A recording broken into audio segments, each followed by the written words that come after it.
नमस्कार साथियों, आप सभी साथियों का आपके अपने YouTube channel UPSC Hindi with Veer CBR में एक बार फिर स्वागत है। तो आप लोग हमारे साथ आधुनिक भारतीय इतिहास पढ़ रहे हैं, जिसके क्रम में आज की हमारी 8वीं क्लास है और आज की क्लास में आप लोग पढ़ेंगे भारत में डचों का आगमन पार्ट 2। पार्ट 1 कल आप लोगों ने हमारे साथ पढ़ लिया है, जिसमें आप लोगों ने ये सीखा कि आखिर डच कौन थे, कहाँ से आए थे और सबसे पहले ये कहाँ पर पहुँचे, प्रथम डच यात्री कौन था, कौन आया था और इंडोनेशिया में इन्होंने अपने व्यापारिक अड्डे कहाँ कहाँ पर बनाए और भारत में इन्होंने किस तरीके से प्रवेश किया और भारत के अंदर कहाँ कहाँ पर इन्होंने अपने व्यापारिक अड्डे स्थापित किए थे, इनके बारे में कल आपने पढ़ा। और आज की क्लास में आप लोग पढ़ेंगे कि डचों ने भारत में और कहाँ कहाँ पर व्यापारिक अड्डे बनाए थे और कहाँ से किस चीज़ का व्यापार करते थे। साथ ही साथ ये भी जानेंगे कि क्या जो भारतीय स्थानीय जो शासक थे, उन्होंने क्या डचों की मदद की थी और डचों का पुर्तगालियों तथा अंग्रेज़ों के साथ किस तरीके से संघर्ष होता रहा। इसी के साथ आज ये भी पढ़ेंगे कि वेदरा का युद्ध क्या था और ये क्यों हुआ था। साथ ही साथ डचों का जो पतन हुआ वो किस तरीके से हुआ, इन सभी बिंदुओं के बारे में आज हम बात करेंगे, विस्तार से चर्चा करेंगे। कल की क्लास जिन साथियों ने नहीं देखी है, लिंक डिस्क्रिप्शन में दिया गया है, वो क्लास आप ज़रूर देख लें और कोशिश करें कि वो पहले क्लास देख लें। इसके बाद अगर आप ये वाली क्लास देखेंगे तो ये और अच्छी समझ में आएगी। आगे बढ़ने से पहले आप सभी साथियों से एक छोटी सी रिक्वेस्ट है कि अगर आप हमारे चैनल पर पहली बार हैं, वीडियो पहली बार देख रहे हैं, चैनल पर नए हैं, तो चैनल को सब्सक्राइब जरूर कर लो, बेल आइकन को प्रेस कर लो, जिससे कि आगे आने वाली वीडियो का नोटिफिकेशन आपको सबसे पहले मिले और आप उसे सबसे पहले देख सको। तो कल की क्लास में हमने आपको कुछ व्यापारिक अड्डों के बारे में बताया था, तो उनके बारे में जानने के लिए आप कल की क्लास ज़रूर देख लें। इसके बाद अगर हम अन्य व्यापारिक अड्डों की बात करें कि भारत में कहाँ कहाँ पर डचों ने अपने व्यापारिक अड्डे बनाए, कहाँ पर अपनी बस्तियाँ बसाई, तो उसमें अगर सबसे पहले देखा जाए तो यहाँ पर एक स्थान पड़ता है पटना। पटना में इन्होंने यहाँ पर कब्जा किया 1632 में और यहाँ से ये लोग सोरा और अफीम का व्यापार किया करते थे। किसका व्यापार करते थे? सोरा और अफीम का। पटना पर इन्होंने कब कब्जा किया था? 1632 में। इसके बाद एक स्थान पड़ता है यहाँ पर, यह है कासिम बाजार। ये पश्चिम बंगाल में पड़ता है, पश्चिम बंगाल। और यहाँ पर डचों ने 1658 में यहाँ पर कब्जा कर लेते हैं और यहाँ पर एक रेशम चक्की लगाते हैं। क्या लगाते हैं? रेशम चक्की स्थापित करते हैं। इसके बाद यहीं पर एक स्थान और पड़ता है जिसका नाम है चिनसुरा। ये हुगली जिला में पड़ता है, हुगली जिला पश्चिम बंगाल।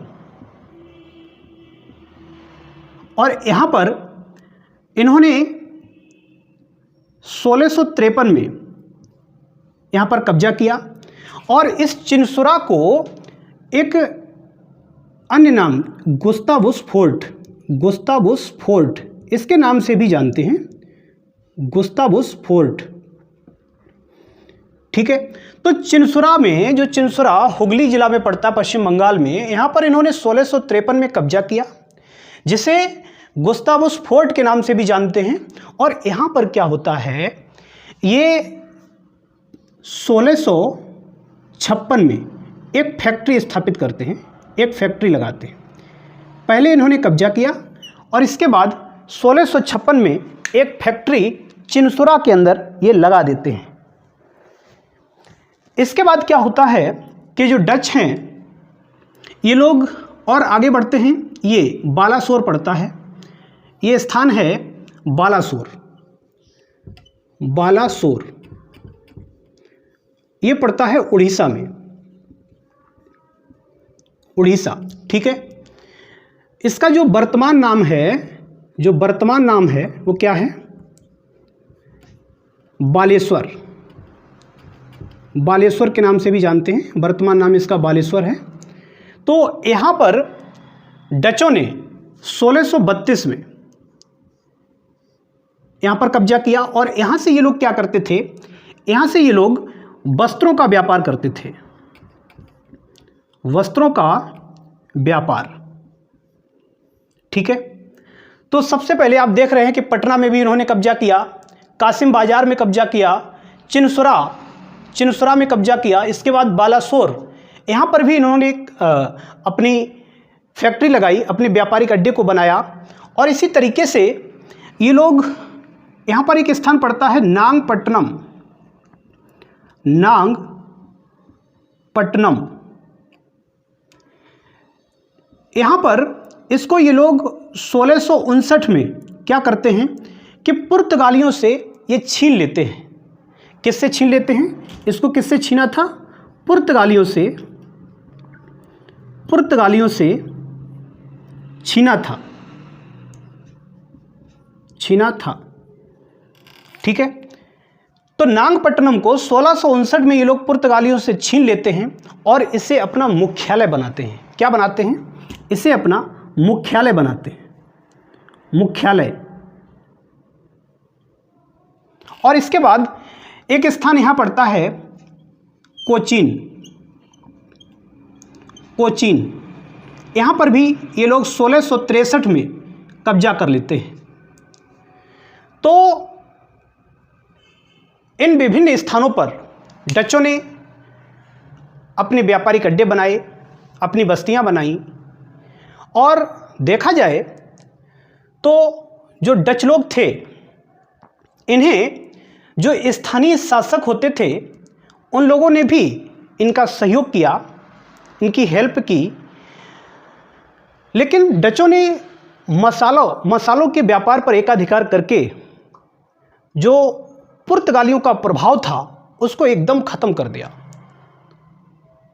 क्योंकि इन्होंने मसालों के व्यापार पर एकाधिकार स्थापित कर लिया था। इसलिए पुर्तगालियों का जो प्रभाव था, जो प्रभुत्व था, वो एकदम खत्म हो जाता है। हालांकि जो डच लोग हैं ये लोग यमुना घाटी से, यमुना घाटी और जो मध्य भारत है, मध्य भारत, इस क्षेत्र में ये लोग नील की खेती कराते थे, नील का उत्पादन कराते थे, उत्पादन। और ये लोग नील का भी कहीं न कहीं व्यापार करते थे। साथ ही साथ जो बिहार का क्षेत्र पड़ता है, बिहार, यहाँ बिहार के अंदर ये लोग सोरा और अफीम का व्यापार करते थे। इसी तरीके से ये जो गुजरात पड़ता है, गुजरात, जैसा कि हमने कल की क्लास में आपको बताया था कि सूरत से ये लोग क्या करते थे? वस्त्रों का व्यापार करते थे। और सूरत पर इन्होंने कब कब्जा किया था? कल की क्लास में हमने आपको बताया था कि सूरत पर इन्होंने 1616 में कब्जा कर लिया था, ठीक है। गुजरात और इसी के साथ साथ जो बंगाल का क्षेत्र है, बंगाल,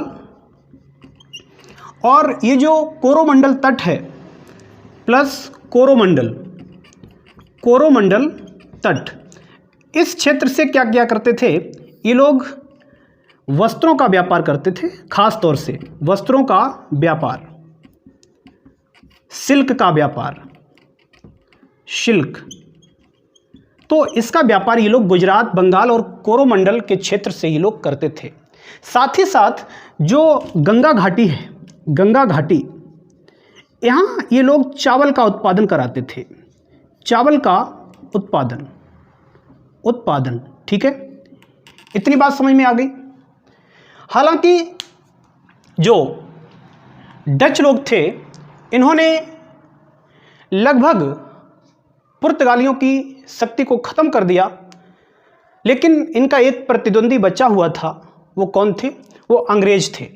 जो डचों के अन्य जो प्रतिद्वंदी थे वो कौन थे? अंग्रेज लोग थे, अंग्रेज। अच्छा, 1717 में क्या होता है? वर्ष 1717 की बात है कि एक मुगल शासक फर्रुखसियर वो क्या करते हैं कि अंग्रेज़ों के लिए एक सुनहरा फरमान जारी करते हैं और उसके माध्यम से अंग्रेज़ों की जो व्यापारिक शक्ति थी उसमें और ज़्यादा बढ़ोतरी हो जाती है। अंग्रेज और ज़्यादा शक्तिशाली हो जाते हैं और जब अंग्रेज ज़्यादा शक्तिशाली हो जाते हैं तो डचों की कहीं न कहीं स्थिति धीरे धीरे गिरने लगती है, डच कमज़ोर होने लगते हैं।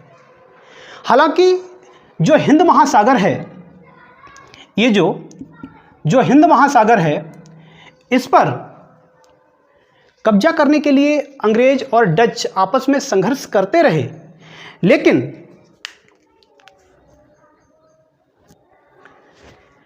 लेकिन होता क्या है, इसको साफ कर दूं, नोट कर लिया होगा।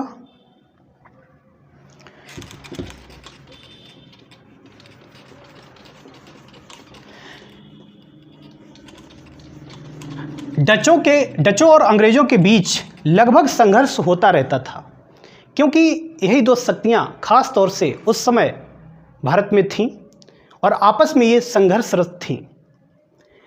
लेकिन पश्चिम बंगाल के संसाधनों पर कब्जा करने के लिए डचों और अंग्रेजों के मध्य एक युद्ध होता है। ये जो पश्चिम बंगाल पड़ता है, पश्चिम बंगाल, तो बंगाल के संसाधनों पर कब्जा करने के लिए क्या होता है कि अंग्रेजों और डचों के बीच में एक युद्ध होता है और ये युद्ध 1759 में स्टार्ट होता है और युद्ध का नाम इसका क्या है? वेदरा का युद्ध। वेदरा का युद्ध कब होता है? ये 25 नवंबर 1759 को 25 नवंबर 1759 को वेदरा का युद्ध होता है। तो होता क्या है, ये जो वेदरा है, वेदरा ये हुगली ज़िले में पड़ता है, हुगली ज़िला, पश्चिम बंगाल। और इसलिए इस युद्ध को हुगली युद्ध के नाम से भी जानते हैं, हुगली युद्ध। क्यों? क्योंकि बेदरा ये हुगली जिला में पड़ता है, इसलिए इसे हुगली युद्ध के नाम से भी जानते हैं। अगर आपसे कोई पूछता है कि हुगली युद्ध कब हुआ था, तो इसका मतलब है कि वो वेदरा का युद्ध पूछ रहा है। तो 25 नवंबर 1759 को, ठीक है। और मुख्य रूप से इसका एक और कारण था कि जो चिनसुरा पड़ता है, यहाँ पर कुछ अंग्रेज रहते थे, तो उनको ये डच भगाना चाहते थे। ये भी एक कारण था बेदरा युद्ध का। और इस समय जो अंग्रेज बंगाल का जो गवर्नर था, वो कौन था? Robert Clive. और जो बंगाल का नवाब वो कौन था? मीर जाफर ये बंगाल का नवाब था और बंगाल का गवर्नर रॉबर्ट क्लाइव था। हालांकि अगर देखा जाए तो प्लासी के युद्ध के बाद बंगाल की सत्ता पर कब्जा करने के लिए ये मुख्य रूप से ये दूसरा कदम था। इस युद्ध में इसका जो परिणाम होता है, इसमें क्या होता है कि अंग्रेज जीत जाते हैं और डच हार जाते हैं। जब डच हार जाते हैं, इनकी शक्ति कमज़ोर हो जाती है, तो ये इस युद्ध को हारने के बाद देखा जाए तो भारत से लगभग अब ये अंग्रेज़ों से मुकाबला करने लायक नहीं रहे थे और इनकी जो शक्ति थी वो दक्षिणी पूर्वी जो द्वीप थे वहीं तक सिमट कर रह गए। भारत से लगभग धीरे धीरे इनका पतन शुरू हो जाता है और धीरे धीरे अपनी ये बस्तियां, अपनी कोठियों को अंग्रेज़ों को सौंप करके और भारत से चले जाते हैं। इस तरीके से धीरे धीरे इनका पतन शुरू हो जाता है और अंत में ये भारत छोड़ देते हैं। तो इतनी बात समझ में आ गई होगी। इसके बाद आखिर मुख्य रूप से और भी बहुत सारे कारण थे डचों के पतन के, तो वो कारण कौन थे उन्हें भी देख लेते हैं। तो इसे हम साफ किए दे रहे हैं।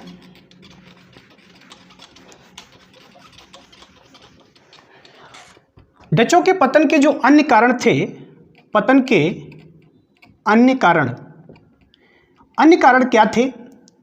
पहले कारण की अगर हम बात करें तो अगर देखा जाए तो डचों के अंदर नेतृत्व का अभाव था, नेतृत्व की कमी थी और जो उत्साह उनके अंदर होना चाहिए वो उत्साह भी नहीं था। तो हम लिख सकते हैं कि इनके अंदर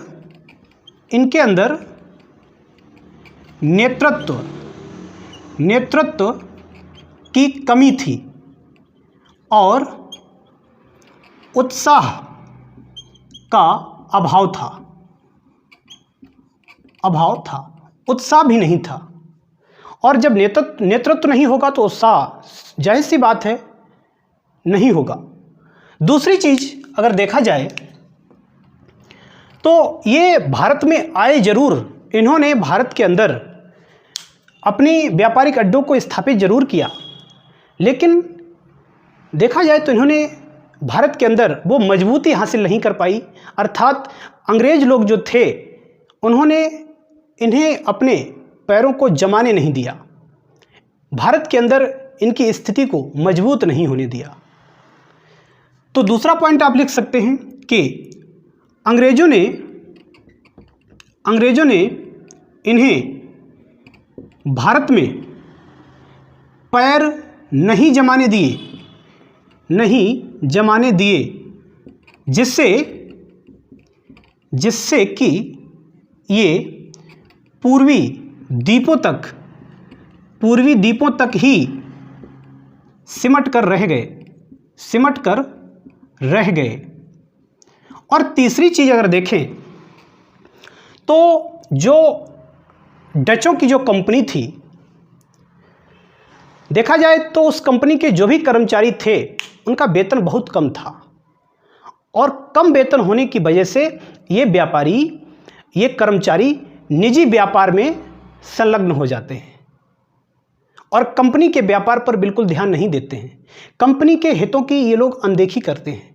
ये भी एक इनके पतन का एक मुख्य कारण था।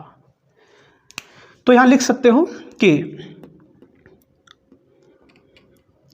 इनका वेतन बहुत कम था, इसलिए ये लोग निजी व्यापार करने लगे। कंपनी के व्यापार पर ध्यान नहीं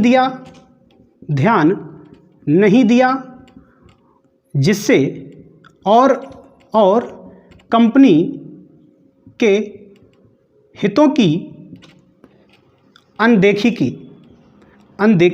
की। चौथे पॉइंट में आप लिख सकते हो कि जो अधिकारी थे, अधिकारियों द्वारा जो कंपनी के अधिकारी थे उनके द्वारा भी कर्मचारियों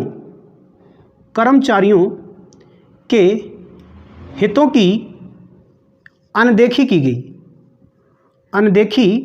की गई। ठीक है।